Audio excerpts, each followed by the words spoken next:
다시는 종의 몽에를 매지 말라, 이런 제목으로 말씀을 좀 나누겠습니다. 우리는 지난 시간에 사도 바울의 갈라디아 교우들을 향한 애끓는 사랑을 우리 보았습니다. 바울은 편지 초반부터 지속적으로 갈라디아 교우들이 그 참된 복음, 자유케 하는 복음을 또 버리고 율법 아래 매이는 삶을 선택하는 것을 이해할 수 없어서 그들을 향해 편지를 쓰면서부터 분노하며 또 그들을 질책하는 모습을 볼 수가 있었습니다. 그러다가 이제 바울이 이제 분위기를 전환시켜서 자신과 갈라디아 교우들이 어떤 관계에 있었는가를 상기시켰죠.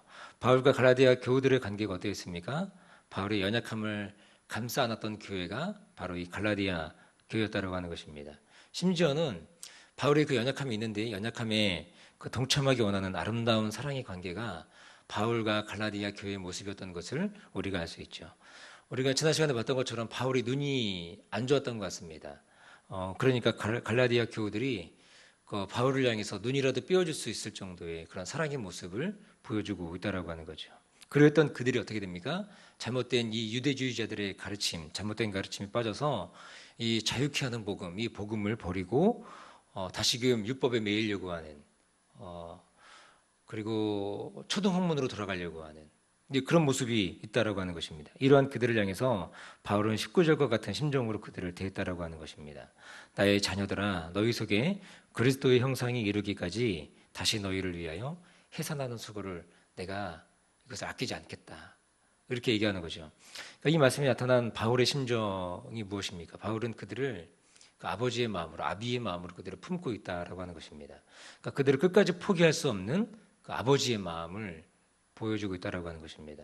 어쩌면 우리들의 삶 또한 이런 바울과 같은 모습이 되어야 되겠죠. 우리가 어제가 홈커밍 데이였는데 많은 가족들이 나오신 것을 보았습니다. 보니까 이게 우리 주일이 끝나고 나면은 출석 체크를 하는데 제가 보니까 역대로 제가 교구를 맡은 이후에 역대로 결석률이 가장 적은 주가 아니었나 싶더라고요. 매주가 이런 주 같으면 좋을 것 같은데. 그래서 우리가 사랑하는 가족들을 바라보면서 또한 우리에게 맡겨진 영혼들을 바라보면서 하나님 아버지의 마음을 가졌던 이 바울의 마음을 좀 본받을 필요가 있다고 생각합니다. 아직 사랑하는 가족들과 마음에 품고 있는 영혼들이 돌아오지 않았더라도 우리는 낙심할 이유가 없다라고 하는 것입니다. 오히려 우리들에게 필요한 것은 무엇입니까? 잃어버린 영혼들, 사랑하는 나의 가족들을 향해서 지치지 않는 마음, 그런 마음이 필요한 줄로 믿습니다. 그리고 그들을 다시금 품고 기도하는 모습이 필요할 것입니다. 바울과 같이 그들을 향해 어떤 마음을 갖는 겁니까? 다시금 해산하는 수고로. 이제 홈커밍 데이가 끝났으니까 손 놓고 이제는 지났으니까 손 놔야 되겠다, 이게 아니고 다시금 해산의 수고를 우리가 계속적으로 갖는 그 모습이 필요할 것입니다. 그러할 때 하나님의 시간에 비로소 우리의 간구와 기도에 응답하시는 그 하나님의 사랑, 하나님의 뜻을 우리가 더 경험하게 되는 줄로 믿습니다. 그런 은혜가 있기를 주님의 이름으로 축복합니다. 오늘 본문으로 들어가 보면 오늘 본문은 바울의 비유가 나타나 있습니다. 비유라고 되어 있는데 이게 헬라어로 보니까 알레고리더라고요. 알레고리.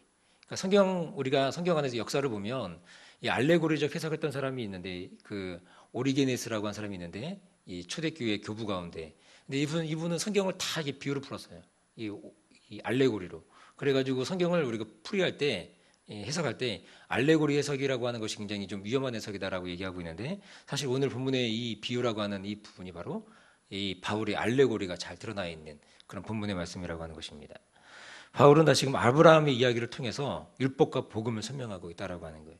특별히 그 아브라함의 아내들이었던 이 하갈과 사라 그리고 이스마엘과 이삭을 대비하면서 율법 아래 있고자 하는 것과 약속의 자녀로 살아가는 것이 어떤 것인가를 아주 분명하게 대비시켜서 설명하고 있다고 하는 것입니다.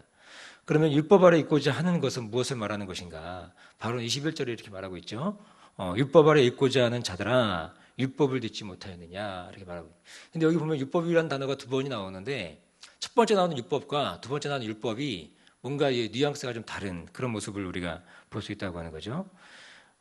바울이 말하는 율법 아래의 의미는 율법의 도덕적 계명을 잘 지키는 것과 같은 그 율법의 긍정적 측면을 말하는 것이 아닙니다. 이 율법주의자들, 이 유대주의자들이 갈라디아 교우들에게 강조했던 것은 할례법 또는 전결법 이것을 얘기하는 것이네. 즉 다시 말하면 뭐냐면 어떻게 하면 너희들이 유대인이 될 수 있는가 이것을 계속적으로 얘기해주고 있는 거예요. 그런데 우리가 잘 알다시피 사도 바울이 갈라디아 교회 편지를 쓸 당시의 상황은 어떤 상황이냐면, 우리가 사도행전 15장에 보면 그러니까 유대인들이, 그러니까 사도 바울과 같이 이제 이방인들에게 복음을 전하는 사람들에게 있어서 이방인들에게 어디까지 이 율법의 요구를 할 것인가에 대한 부분들을 이제 정리하는 부분이 나옵니다. 그래서 예루살렘 공의회라고 하는데, 예루살렘 공의회를 통해서 이걸 결정하는 거예요. 그래서 그때 결정한 것이 뭐냐, 이방인들에게는 할례를 강요하지 말자. 그리고 음식 먹는 거, 이 정결법에 관련돼서도 우리가 강요하지 말자. 이것을 결정했거든요. 그런데도 불구하고 어떻게 합니까? 이 유대주의자들, 율법주의자들이 바울이 전한 복음을 따라다니면서 이걸 다 계속적으로 훼손하고 있다라고 하는 거예요. 오늘도 지금 그 얘기를 하고 있는 것입니다. 갈라디아 교우들에게 이것이 필요합니까? 필요 없다라고 하는 거예요. 유대인이 되어야 구원을 얻는 것입니까? 절대로 그렇지 않죠. 구원받은 자의 표지는 할례와 정결법을 지키는 이 외적 표지로 드러나는 것이 결코 아니라고 하는 것입니다. 오히려 이 신자의 살아가는 삶을 통해서 우리의 구원받은 삶이 선명히 드러나게끔 되어 있다고 하는 것이죠. 이것은 이 땅을 살아가는 저 여러분들도 동일합니다. 우리가 구원받은 표지는 겉으로 행해지는 할례 또는 정결법을 지킨다고 되는 것이 아닙니다. 예를 들면 요즘식으로 말하면, 우리가 술과 담배를 하지 않으면 그리스도인, 이것이 잘 지켜야만 그리스도인 됨을 얘기하는 거냐, 그렇게 얘기할 수 없다라고 하는 것입니다. 우리 그리스도인 됨은 하나님의 말씀이 우리를 통하여 세상에 어떻게 드러나게 되는가에 달려있다라고 하는 것입니다. 단순히 술과 담배를 하지 않는다고 이게 신실한 그리스도인, 진실한 그리스도인이라고 얘기할 수 없다라고 하는 것입니다. 그러면 바울은 이렇게 얘기하면서 율법이 얽매이는 삶을 또 어떻게 비유하고 있느냐, 하갈에 비유하여 말씀하고 있다라고 하는 거예요. 율법이 얽매이는 삶, 이거, 그러니까 육체와 율법이라고 하고 또 자유와 또 복음을 이렇게 대비하고 있는데, 하갈에게서 낳은 자의 특징이 있다라고 하는 것이죠. 23절에 보니까 이렇게 말씀합니다. 이 계집종, 하갈이죠. 계집종에서는 육체를 따라 낳고 자유하는 여자에게서는 약속으로 말미암았느니라, 이렇게 말씀하는 거예요. 하갈이 낳은 이스마엘을 아브라함은 어떻게 얻었습니까? 육체를 따라 낳았다라고 하는 거예요. 근데 육체를 따라 태어나는 것은 어떤 것입니까? 전혀 이상한 것이 아니죠.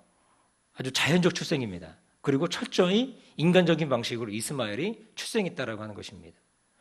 하나님의 특별하신 간섭이 필요하지 않는, 하나님의 은혜가 필요하지 않는, 그러니까 자연적인 인간의 삶 가운데 출생이 되었다라고 하는, 이스마엘이 그렇게 태어났다고 하는 것입니다.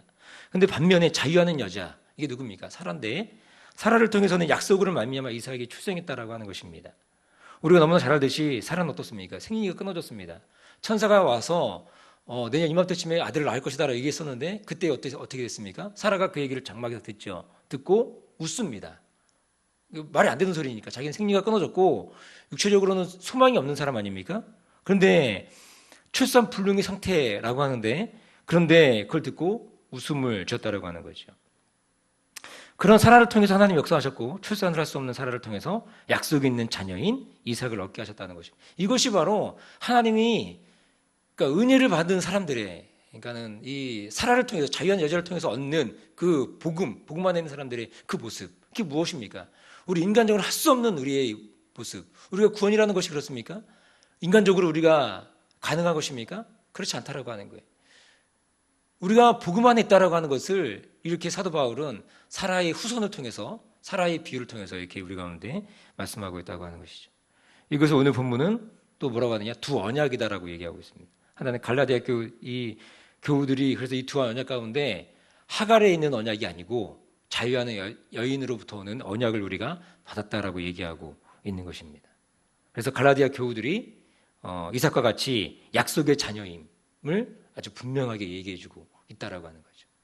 우리는 하갈에서 단 언약을 따라가는 것이 아니고 자유하는 여자인 이 사라를 통해서 우리가 하나님이 우리로부터 주시는 유업을 받는 자들이 바로 우리다.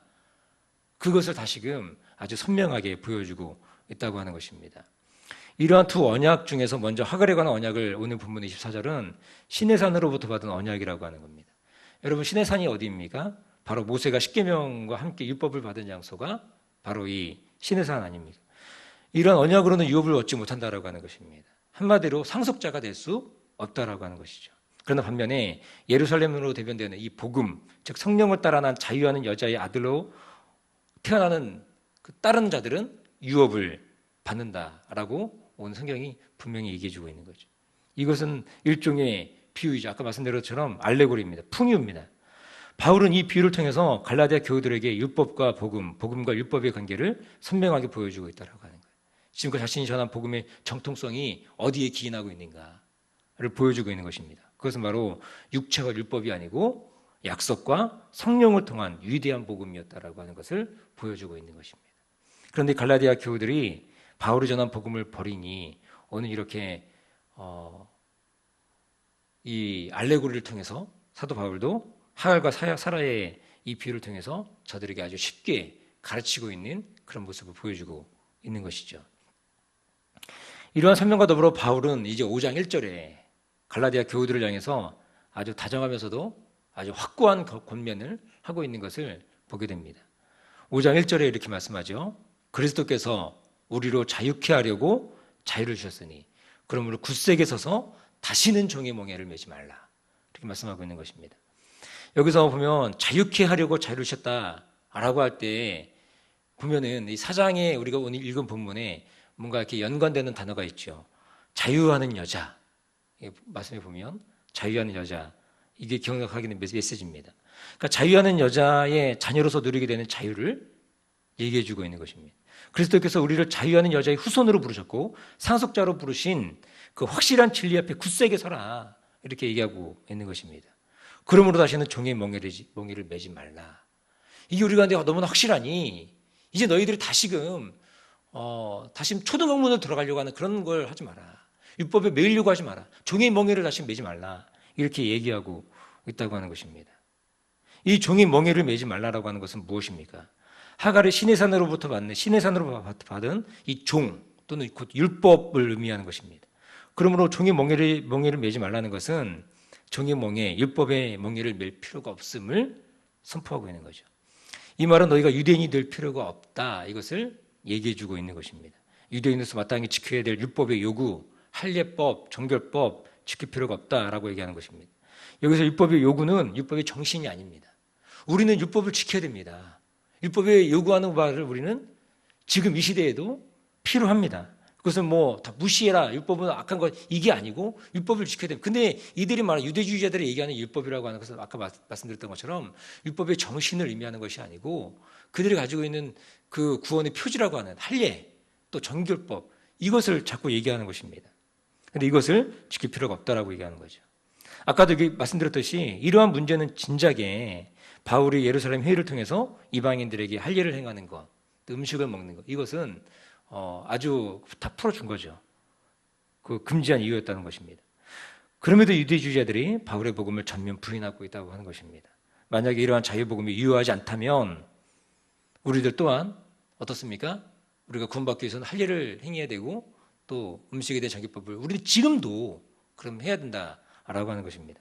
그러나 복음이라고 하는 것은 그러한 것이 아님이 얼마나 우리 가운데 감사합니까? 말씀의 결론입니다.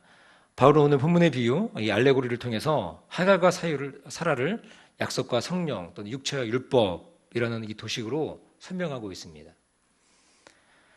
하나님의 상속자가 되는 비결은 하갈과 이스마엘로 상징되는 육체 율법이 아니라 사라와 이삭으로 상징되는 약속과 성령으로만 됨을 우리 가운데 보여주고 있다라고 하는 것입니다. 이것이 진정한 우리에게 자유를 주는 복음이 된다. 하나님으로부터 상속자가 되는 유업을 받는 그런 복음이 된다라고 하는 것들을 보여주고 있는 거죠. 사랑하는 여러분, 저희 여러분들은 무엇을 믿는 사람들입니까? 이 땅에 나타나는 그 이스마엘 종교가 있습니다. 하나님의 특별한 간섭 없이도 인간 스스로 무엇이든지 할 수 있다라고 믿고 말하는 종교가 바로 이스마엘로 상징되는 그런 종교라고 하는 것입니다. 그러나 이삭의 종교는 하나님의 특별하신 간섭과 역사가 아니고는 할 수 없는 것. 이삭이 어떻게 태어났어요? 인간적인 방식으로? 아니요. 은혜로 태어났습니다. 하나님의 특별하신 간섭과 섭리로 태어났다고 하는 것입니다. 하나님이 아니고는 할 수 없습니다라고 말하는 것이 바로 오늘 본문이 보여주는 우리 이삭의 종교라고 하는 것입니다. 그러므로 우리는 이스마엘과 같이 되는 것이 아니라 이삭과 같이 되어야 합니다. 이 땅에 이삭들의 특징이 있습니다. 그것은 무엇인지 아십니까? 오로지 예수 그리스도를 통하여 하나님을 믿는 것입니다. 우리도 또한 예수 그리스도를 통해 하나님을 믿어야 되는 걸 믿습니다. 그리스도 안에서만 우리가 약속들을 유업으로 받고 은혜를 경험하고 하나님이 주신 참된 자유를 어디서 누리는 거예요? 그리스도 안에서. 이 은혜를 누리며 오늘 하루도 살아가는 저 여러분 되시기를 주님의 이름으로 간절히 축원드립니다. 기도하겠습니다. 좋으신 아버지 하나님,